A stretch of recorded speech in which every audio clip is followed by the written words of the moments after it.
Welcome to YouTube channel कानूनी चर्चा। तो आज बात करेंगे एक नई judgment Supreme Court of India के पे।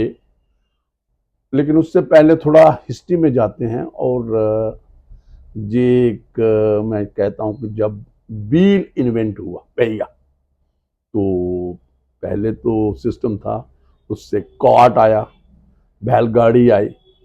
तो उसके बाद आस्ता आस्ता आस्ता टेक्नोलॉजी डेवलप हुई, तो वाहन आई, व्हीकल आई, two wheeler, three wheelers, you will find four wheelers, और जो बड़े टिप जो ट्रक्स हैं, तो वो तो उनके तो लंबी चौड़ी है और बहुत। और लेकिन ये आज हम बात करेंगे एक्सीडेंट्स क्यों होते हैं। ऑब्वियसली ये जो टेक्नोलॉजी नहीं आई, रफ्तारी में रफ्तार बड़ी गाड़ियों की, फायदा भी हुआ।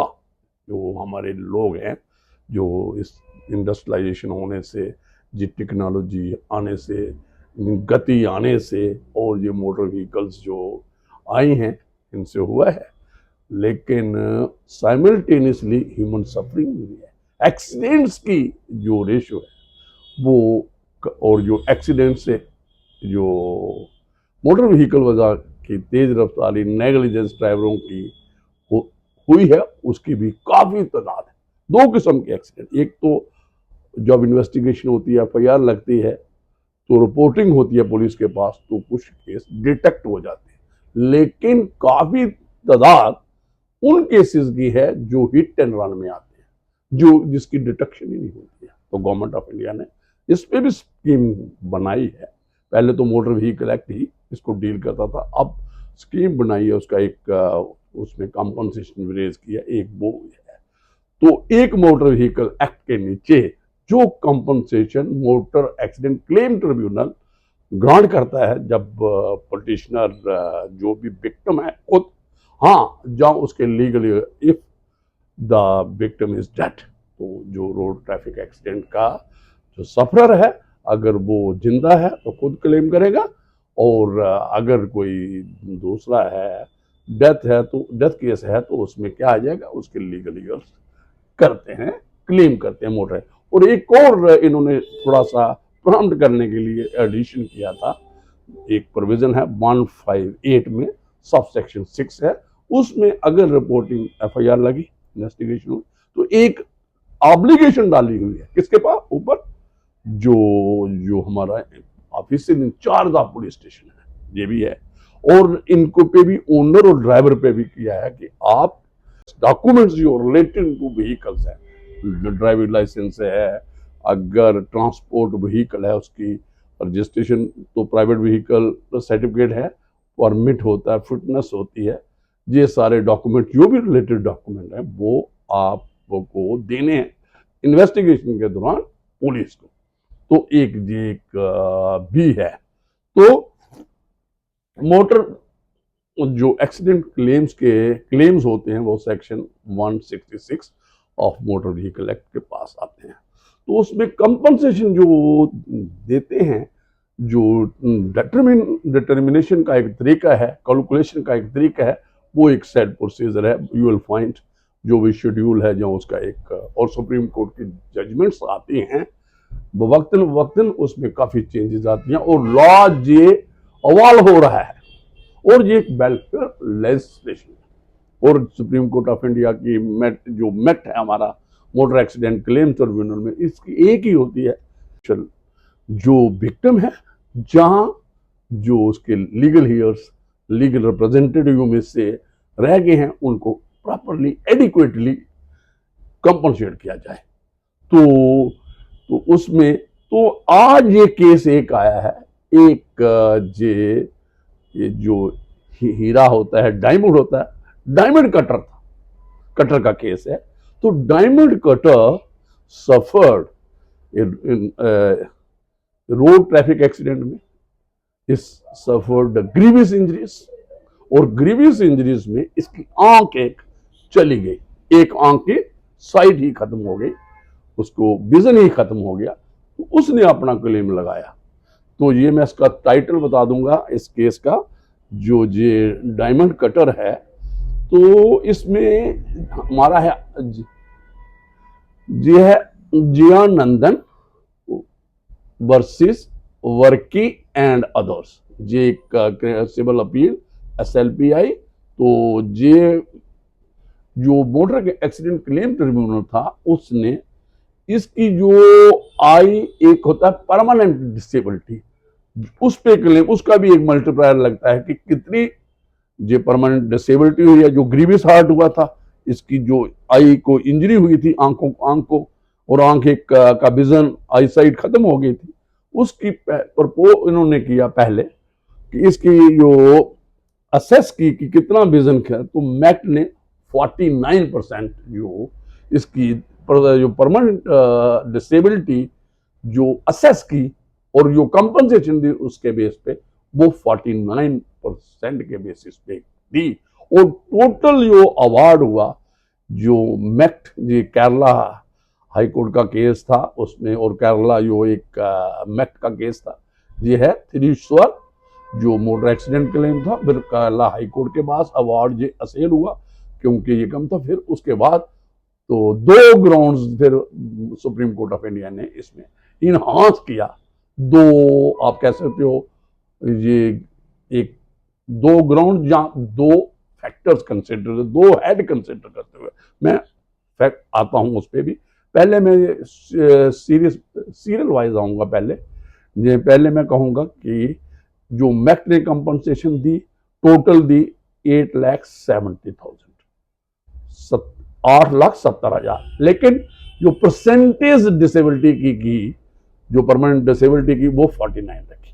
तो उसके बाद जो मैंने जैसे पहले कहा हाई कोर्ट में गई केरला हाई कोर्ट ने, तो उसने जो रिकम्प्यूट की परमानेंट डिसेबिलिटी जो आई का विजन था, जो साइट गई थी, आई साइट गई थी उसका विजन, तो उसमें उन्होंने 65% रखा। तो उसके मुताबिक जो कंपनसेशन असेस की, कैलकुलेट की, और भी हेड हैं इसमें, दर्शक इसमें देख लेंगे जो भी हमारे व्यूअर्स हैं कि बाकी हेड्स भी हैं, लेकिन 2 हेड पे ये सुप्रीम कोर्ट ऑफ इंडिया ने मेन कंसिडरेशन चेंजेस की है कंपनसेशन, एक पेन एंड सफरिंग की, एक परसेंटेज ऑफ परमानेंट डिसेबिलिटी जो आई साइड के बारे में जो मेन हमारा। तो इन्होंने क्या किया, जो इन्होंने जो हाई कोर्ट ने लिया विजन का वो 65% का, जो 49 था उससे हिनांस करके बढ़ा के 65 कर दिया कि 65 जो विजन इसका जो परमानेंट डिसेबिलिटी ही है सफर, जो डायमंड कटर था तो 65। तो जब मामला आया तो हाई कोर्ट ने जो कंपनसेशन टोटल दी जो उसमें बढ़ा दी वो है 10,57,500। उसके बाद ये मैटर चला गया सुप्रीम कोर्ट ऑफ इंडिया के पास। सुप्रीम कोर्ट ऑफ इंडिया ने सिमिलर सिचुएटेड मैटर पे बेस बना के उन्होंने आगे ही एक और केस को इसका रेफरेंस और उसका दिया पैरा 13 एंड 19 का रेफरेंस उस जजमेंट का। किस जजमेंट का? जिसका टाइटल था राजकुमार वर्सेस अजय कुमार। तो ये जजमेंट थी 2011 की। मैं ये पढ़ूंगा, पैरा 7 रेलेवेंट है जो सारा। We are incline to agree with these points the ascertainment. ये जब आर्गूमेंट हुए तो उन्होंने पॉइंट्स रेज हुए तो उन्होंने कहा वी आर एग्री विद। तो मैं पॉइंट्स क्या थे मैंने पहले ही बताया है, एक पेन एंड सफरिंग और दूसरा ये परसेंटेज को जो डायमंड कटर है। तो ये थोड़ा सा है कि क्यों डायमंड जो परमानेंट डिसेबिलिटी है in case of diamond cutter 100% क्यों असेस करनी है, क्यों 100% विजन और आई साइट आपको ये समझना है कि परमानेंट डिसेबिलिटी 100% हुई है। तो उसमें इस पैरा में डील किया गया है। A reference has to be made to the para 13 and 19 of the said judgment of Rajkumar and versus Ajay Kumar. तो आगे क्या है? Keeping the same in view, let us proceed forward.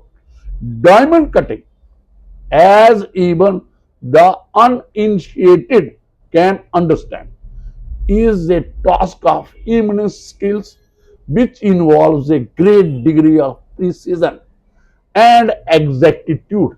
तो उसमें काफी बारीकी का काम है। तो उन्होंने कहा जो ये डायमंड कटिंग का है तो आगे इसी पे फिर आगे और इन्होंने आगे लिखा the main process of claiming and saying, जो भी कटिंग का प्रोसीजर है साइंग का, तो clearly can be completely completed, ये तब तक पूरा होगा अगर only when a person is able to see clearly, especially given the size of these precious stones. Diamond कितना होता है, छोटा सा, तो उसकी जो उसकी आई साइट है, विजन इतनी मतलब एक्यूरेट होने चाहिए तो ताकि पूरी प्रॉपर कटिंग हो।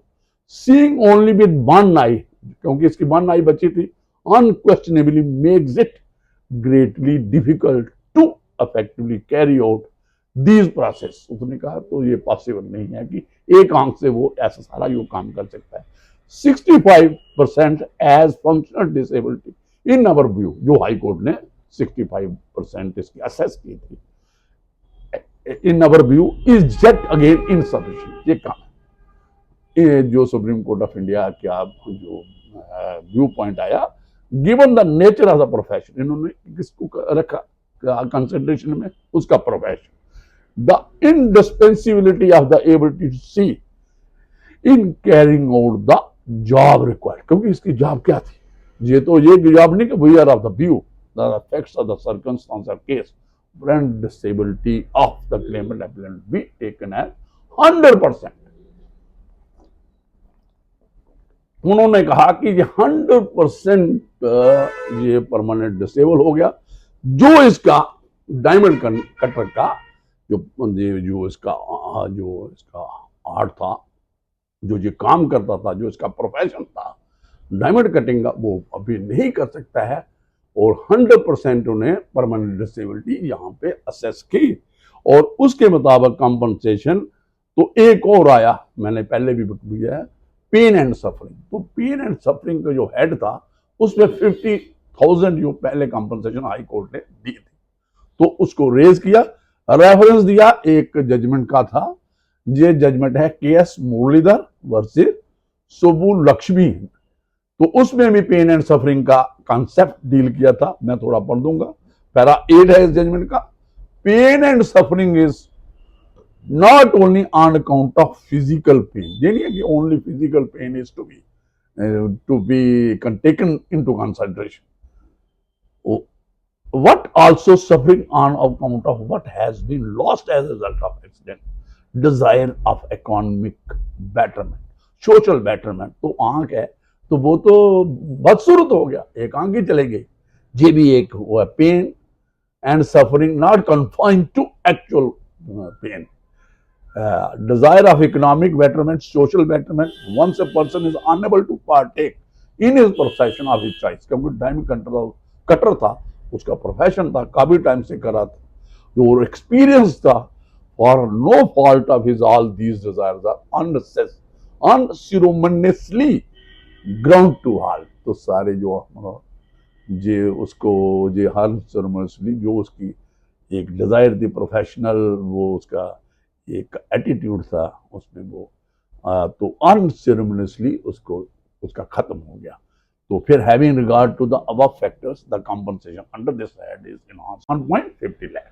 तो 1.50 लाख, 1.5 लाख रुपया 50,000 से इनहांस कर दिया गया। तो ये एक केस था, तो ये सुप्रीम कोर्ट की जजमेंट है। तो इसके मुताबिक फिर क्या हुआ, जो सुप्रीम कोर्ट ऑफ इंडिया ने जो 2 हेड में चेंज किए, एक परमानेंट डिसेबिलिटी का 100% और पेन एंड सफरिंग का फ्रॉम 50,000 टू 1.50 लैक्स यूएस से 1.5 लाख, तो करके 15 लैक्स एंड 98,000 जो कंपनसेशन असेस की। तो जो लेकिन rate of interest 8% he intact रखा। तो कंपनसेशन में दोबारा रिपीट दिया था, सुप्रीम कोर्ट ने 15,98,000 जो, और ये एक जजमेंट ये 17 दिसंबर की है 2024 को, जो पिछले महीने की है। तो ये जजमेंट आई तो मेरे नोटिस में आई, तो ये ठीक है, ये एक्सीडेंट्स भी हो रहे हैं। तो जो हमारे motor accident claim tribunal high court है, सुप्रीम कोर्ट है, अदालतें जो भी हैं हमारी, इसमें काफी रोक तो नहीं सकती वो, जो मोटर व्हीकल एक्ट को, रोड ट्रैफिक एक्सीडेंट्स को, लेकिन कंपनसेट कर रही है।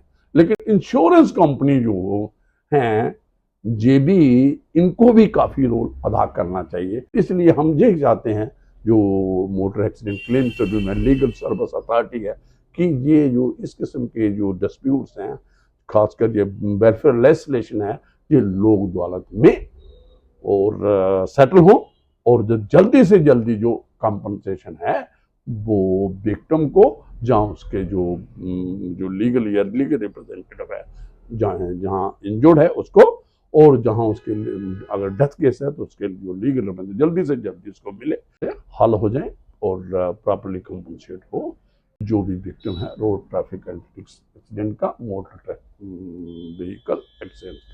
तो मुझे लगता है ये काफ़ी है आज के लिए। Thank you very much.